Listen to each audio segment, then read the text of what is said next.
Assalamualaikum warahmatullahi wabarakatuh.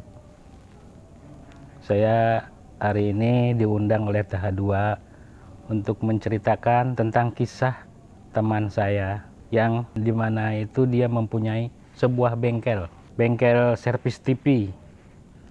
Saya berteman dengan dia sih cukup lama. Tapi saya undang ke TH2, dia tidak mau karena dia banyak kesibukan dan saya sudah diizinkan untuk menceritakan semuanya. Ceritanya seperti ini. Waktu itu ketika mampir saya ke tempat bengkel dia pun begitu rame, sibuk, dan ada temannya satu. Saya perhatikan teman yang satu ini sering datang, tapi sering juga minjem uang kepada si Acong ini.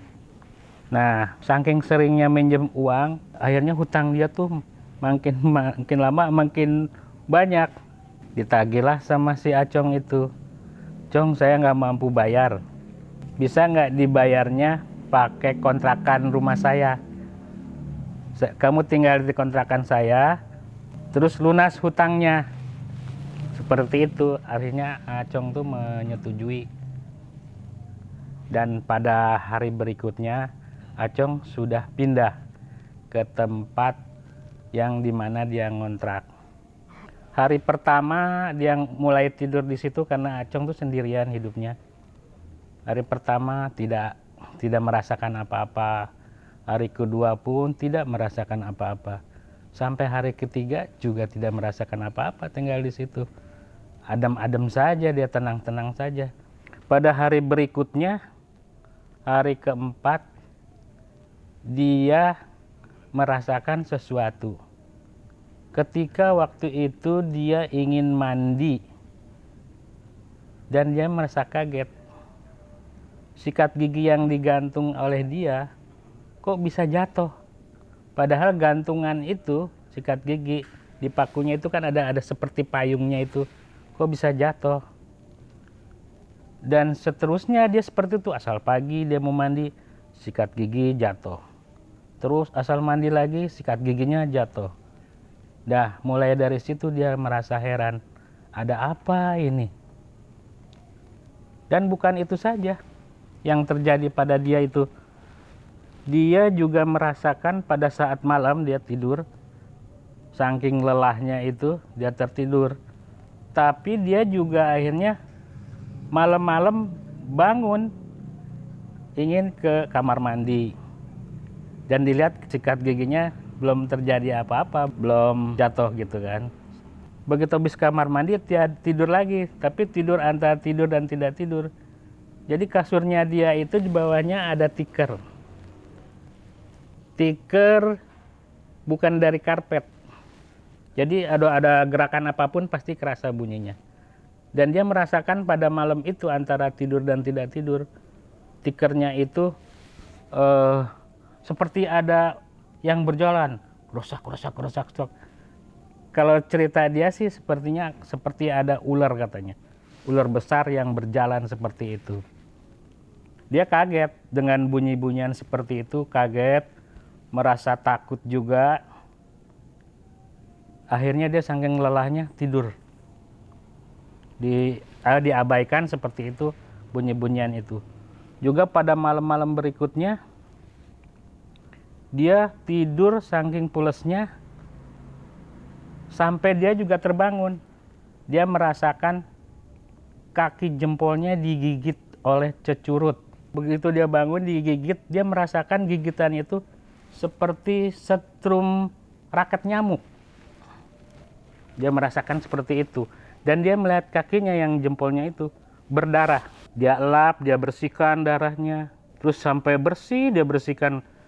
Setelah dibersihkan, dia ngantuk, tidur lagi.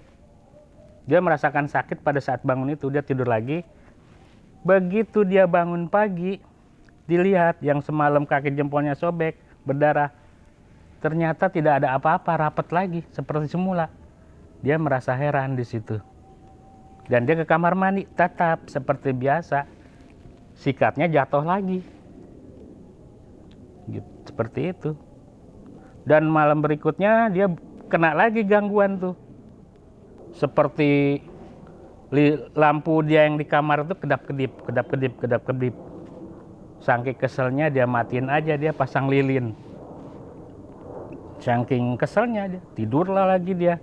Begitu bangun pagi, dilihat sikat giginya jatuh lagi. Nah, dari situlah dia merasa gangguannya setiap hari, setiap minggu merasakan kurang pules tidurnya. Kalau malam tuh dengar suara azan Isya, dia merasakan tenang, sejuk gitu hatinya tuh. Tapi menjelang setelah azan itu usai, dia itu seperti ketakutan lagi menghadapi malam tuh. Mencekam, ngeri. Takutnya luar biasa dia itu. Pengen buru-buru tuh pagi gitu. Pengennya pagi, dia merasakan tuh, kok malam lama banget ya, sampai pagi tuh malam lama banget, seperti itu terus. Tersiksa dia. Begitu azan subuh pagi, baru dia itu tenang hatinya. Kok saya dengar azan kok nggak pernah takut, gangguan juga hilang. Seperti itu dia tuh. Nah, akhirnya setelah itu dia tertidur, bangun jam 10 pagi, setelah mandi selesai dia itu keliling-keliling dari situ. Yang suara azan itu di mana? Di masjid. Dia keliling-keliling lihat masjid, ngintip-ngintip. Ada orang sholat duha, ada yang ngaji. Dia duduk di teras masjid. Kok enak banget, sejuk gitu. Dia rasakan tuh. Kebayang nggak sih sahabat TH2 kalau kita yang merasakan seperti gitu? Akhirnya dia ke bengkel lagi. Kerja lagi biasa, buka servis TV. Malamnya dia sepertinya dia takut menghadapin malam tuh. Terus begitu, habis azan baru dia tenang lagi. Galau dia hatinya, bimbang, tidak tenang dia tuh.